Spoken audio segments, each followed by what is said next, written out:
Mayroong 5 milyon dito. Dalhin mo ang anak mo at lumayas ka. Kakalipat ko lang sa katawang ito.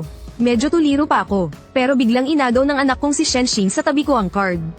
At isiniksik pabalik sa kamay niya. Boses bata pero malinaw ang bawat salita. Sabi ni Papa, dapat desente ang paghihiwalay, kaya hindi na kailangan ng sustento.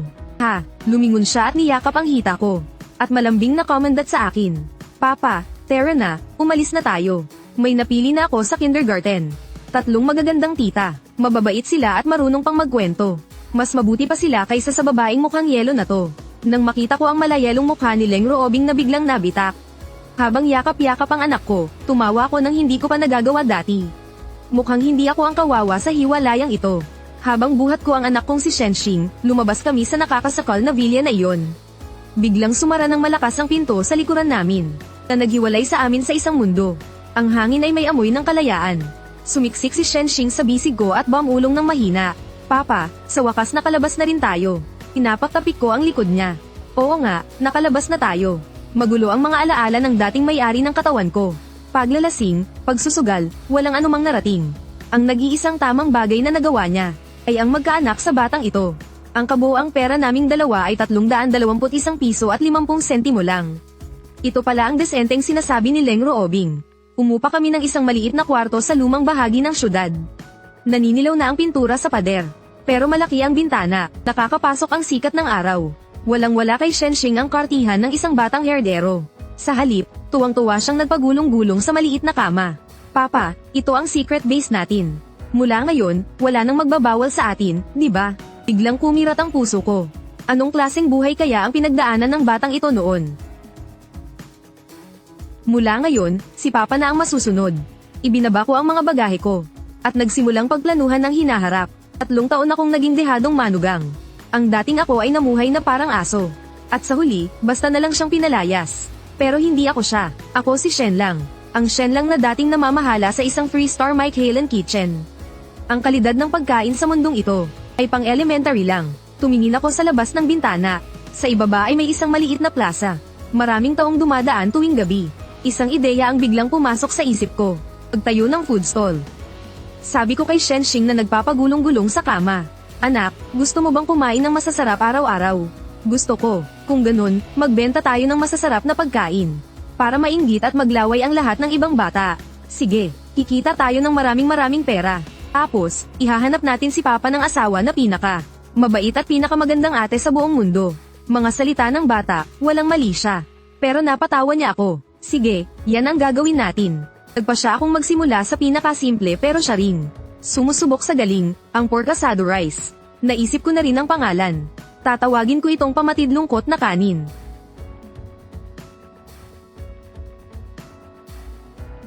Bumili ako ng second-hand na tricycle at mga simpleng gamit sa pagluluto. Ang napili kong pwesto ay sa ibaba ng isang kalapit na office building. Sa hating gabi, ang kailangan ng mga pagod na office worker ay isang mainit na kanin para gaman ang pakiramdam. Pagsapit ng gabi, inayos ko ang pagparada ng tricycle, at sinindihan ng maliit na ilaw na may madilaw na liwanag. Sumisirit ang pork asado sa mainit na bakal. Agad na kumalat ang matamis na amoy ng sauce kasama ang bango ng karne. Samantala, sa loob ng malamig na villa na iyon, nakatayo si Leng Ruobing sa harap ng isang malaking glass window. Pinapanood niya sa monitor ang likod namin habang kami paalis. Pag-ulong na naguulat ang kanyang assistant sa tabi niya. Ma'am Leng, umupa sila ng isang sira-sirang bahay sa isang mahirap na lugar sa syudad. Hawak ni Leng Ruobing ang kanyang kopatan ng red wine. HMP. Wala pang 3 araw, babalik dito ang walang kwentang lalaking iyon kasama. Ang bata para lumuhod at magmakaawa. HMP. Kalahating oras na mula nang magbukas ang pwesto. Pero wala pa ring customer. Nagmamadali ang mga empleyado, at binibigyan lang nila ng maingat na sulyap ang di pamilyar na stall na ito. Tapos ay nagpapatuloy na sa kanilang paglalakad. Pero hindi naman ako nagmamadali. Nakatutok lang ako sa pagkontrol ng apoy. Si Shenxing ay mas kalmado pa sa akin. Kumuha siya ng maliit na bangkito at umupo sa tabi ko, habang iwinawag. Sa wakas, isang babaeng nakaba ng buhok, at may pagod na mukha ang huminto sa paglalakad. Naakit siya sa bango. Ah. Boss, ano po ito? Sorrowful Ecstasy Rice, 30 pesos ang isa. Saglit na nag-alinlangan ang babae. Medyo mahal ang 30 pesos para sa isang order ng sinangag na may itlog. Tikman niyo po, kung hindi masarap, libre na. Buo-buo ang bawat butil ng kanin. Binalutan ng gininto ang itlog. Ang char siu ay balanse ang taba at laman. Natutunaw sa bibig. Ang manamis-namis at maalat na sarsa ay tila sumabog sa kanyang dila. Maging ang pagmuya niya ay napahinto. Makikita sa mukha niya ang hindi makapaniwalang ekspresyon. Agad na tumalon si Shenxing mula sa bangkito. At tumakbo sa tabi ng babae. Itiningala ang kanyang munting mukha. Ate, ang luto ng tatay ko. Ang pinakamasarap sa buong universe, di ba? Natauhan ng babae. At mariing tumango. Oo. Ang sarap, sobrang sarap. Tinapak ni Shenxing ang dibdib na parang isang maliit na matanda. Kung babalik ka rito araw-araw, bibigyan kita ng loving hug, araw-araw, ha? Agad na natunaw ang puso ng babae sa kakatean niya. Kinuha niya ang kanyang cellphone at sunod-sunod itong kinunan ng litrato. Hindi, kailangan ko tong i-post sa social media. Anong klaseng heavenly food stall to? Bumili siya agad ng 2 order. Isang order para sa kanya, at isang order para ay takeout. Bago umalis, gaya ng inaasahan, ibinuka ni Shenxing ang kanyang mga braso. At binigyan siya ng isang mahigpit na yakap. Bye-bye, ate. Nang magkaroon ng unang customer, nagkaroon na rin ng pangalawa at pangatlo. Ang mabangong amoy at ang post sa social media ng babae. Ang naging pinakamagandang advertisement. Hindi nagtagal, humaba na ang pila sa harap ng stall ko. Si Shenxing ay naging sobrang comfortable at bibo. Naging public relations manager ko siya. Gumawa siya ng isang nakakalokang patakaran. Sa magagandang ate lang daw siya magpapayakap. Ang mga tito, pwedeng bumili lang ng pagkain. Bawal akong hawakan. Hahaha, isang kuyang mukhang siga ang hindi naniwala at sinubukang biruin siya. Bata, bibili si tito ng dagdag na isa. Payakap naman kay tito. Oh, hindi po pwede. Masyado po kasing matapang ang itsura nyo. Baka po matakot ako sa inyo. Nagtawanan ng malakas ang mga tao. Napangiti na lang din yung kuya habang napapakamot sa ilong. Pahahaba ng pahahaba ang pila. Kalahati ay para kumain. At ang kalahati ay para mapanood ang kamanghamanghang palabas ng bibong batang to. Hindi nagtagal, isang influencer na may hawak na selfie stick ang sumingit. Hello sa lahat, ngayon, dadayuhin natin ang isang food stall na sobrang gwapo raw ng may-ari. At super cute ng anak niya na nagbebenta ng fried rice. Hindi pa siya tapos magsalita, tinuro na siya ni Shenxing. Tita, masyadong malakas ang beauty filter nyo. Mas maganda po kayo sa picture. Namutla ang mukha ng influencer. Agad na dumagsa ang mga comment sa livestream. Hahaha, mga bata talaga, napakaprangka. Alam na alam ng batang to ang pasikot-sikot sa livestreaming. Bilisin mo, ipakita mo sa amin yung prangka at cute na bata. Matalino rin naman ang influencer. Tinakiyan na lang ni Weike ang sitwasyon. Itinutok niya ang camera kay Shenxing. Baby, sa tingin mo ba magaganda ang mga ate sa livestream? Ngumiti ng malapad si Shenxing sa camera. Magaganda po, single ang daddy ko at pwedeng-pwede ay date. Naghahanap po kami online ng bagong asawa para sa kanya. Ang mga requirement, maganda, mabait, at marunong magluto. Yung mga masusungit na parang dati kong nanay, pass agad. Tagwala ang mga manonood sa livestream. 5 taong gulang na cute na bata, tinutulungan ng tatay maghanap ng asawa online. Ang topic na to ay parang rocket sa bilis, na umakyat sa trending list ng syudad. Habang pinapanood ko siyang napapaligiran ng magagandang babae. At panay ang banat ng mga punchline. Naiinis ako pero natatawa. Talentado talaga tong batang to. Pagkatapos ng isang araw, umabot ng 4,000 ang kita namin. Pagkatapos kong magsara ng pwesto, dinala ko siya para bilhin ang paborito niyang Ultraman cards. Hawak niya ang mga card pero hindi niya binuksan. Itinago niya ito sa bulsa na parang kayamanan. Akala ko para sa kanya lang yun. HMP. Pero kinabukasan, dumating ulit yung babaeng nakaba ng buhok. Naging number 1 fan namin siya. Misteryosong hinayla siya ni Shenxing sa isang tabi. Hey! Ate Wenya, para sa'yo to. Ikaw ang unang bumili ng pagkain ni Papa kahapon. Wenya ang pangalan ng babae. Isa siyang nurse. Nabigla siya pero natuwa. Paulit-ulit siyang tumanggi. Pero nagseryoso ang mukha ni Shenxing. Sabi ng papa ko, kailangang tumano ng utang na loob. Tanggapin mo na, tapos dapat bumalik ka araw-araw, ha? Habang pinapanood ko ang eksenang yun. Ang gun sa puso, mas marunong pang makisama tong anak ko kaysa sa akin. Grabe ang epekto ng pagiging trending. Kinabukasan, dinumog na ng mga tao ang maliit kong pwesto. At sa wakas, hindi na mapakali si Leng Ruobing. Hawak ng kanyang assistant ang isang tablet. Nanginginig sa takot itong nagulat sa kanya. President Leng, mukhang nag-viral online si Mr. Shen at ang batang amo. Sabi po, napakalakas daw ng negosyo sa stall ni Mr. Shen. Hindi po siya mukhang naghihirap. Nag-scroll si Leng Ruobing sa screen. Nakita niya ang nakakairitang topic. Nakita niyang pinalilibutan si Shen Lang ng grupo ng mga kabataang babae. Nakita niyang masayang-masaya si Shen Xing habang karga ng iba.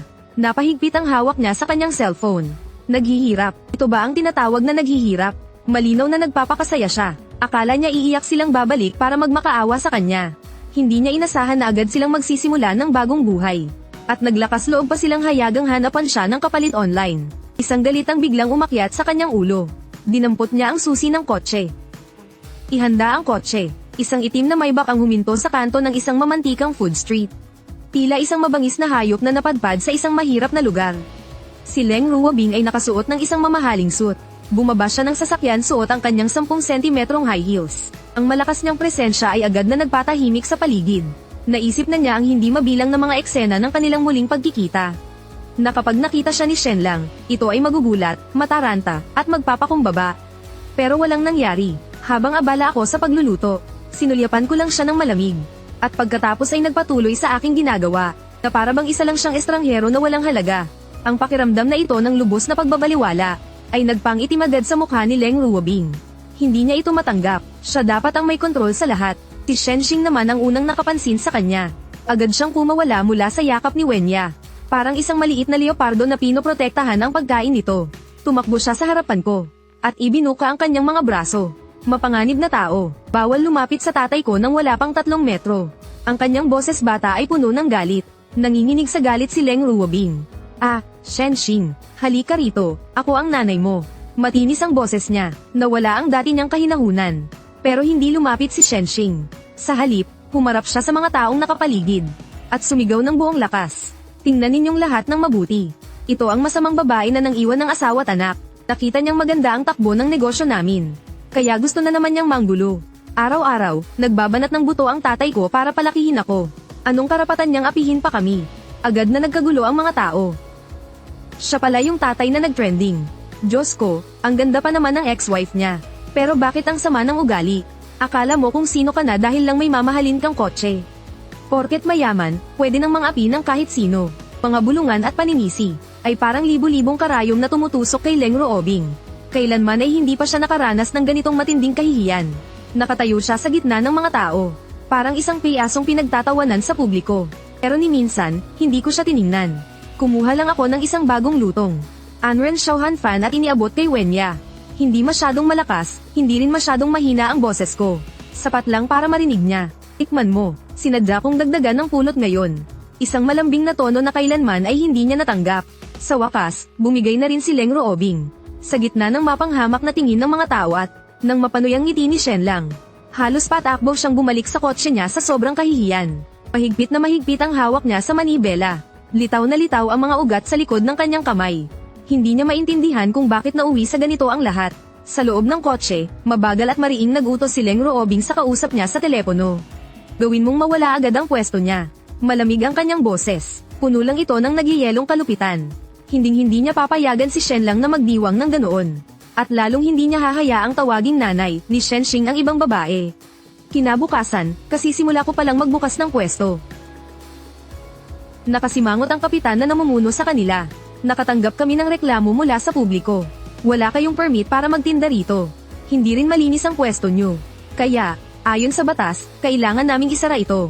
At tigilan ang mga customer at tindero sa paligid. Pero hindi ako nagulat kahit kaunti. Ganito talaga ang estilo ni Leng Ruobing. Mahinahon kong pinunasan ang aking mga kamay. Mula sa isang maliit, na tagong compartment ng kariton, kumuha ako ng isang tumpok ng mga dokumento. Ito ang business permit ko. Ito ang health certificate ko. Ito ang permit ko para magbenta ng pagkain. Lahat ng sangkap ay binili ngayong araw mula sa mga lehitimong palengke. Nandito lahat ng resibo. Kinuha ko ang lahat ng lisensya at resibo. At inilatag sa harap nila. Sobra sa pagkakumpleto para sa isang nagtitinda lang sa kalye.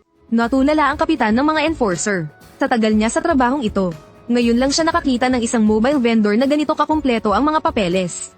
Natauhan ang mga suki sa paligid. At agad silang dumumog. Anong karapatan ninyong isara ang pwesto niya? Napakalinis magtinda ni Shen. Oo nga, araw-araw kaming kumakain dito. At wala kaming naging problema kahit kailan. Dito lang kumukuha ng ikabubuhay ang mag-ama. Para nyo na ring pinapatay ang kabuhayan nila. Sumingit na rin si Wenya. At hamarang sa harap ko. Hindi nyo pwedeng gawin to. Kailangan may pruweba kayo sa lahat ng bagay. Nang makita ni Shenxing ang Komosayon, agad siyang umarte na parang premyadong aktor. Mga mama, huwag nyo pong hulihin ang tatay ko. Kapag sinira nyo po ang aming hanap buhay, mapipilitan po kaming matulog sa ilalim ng tulay. At Ma'am Alamos, ayoko pong maging pulubi.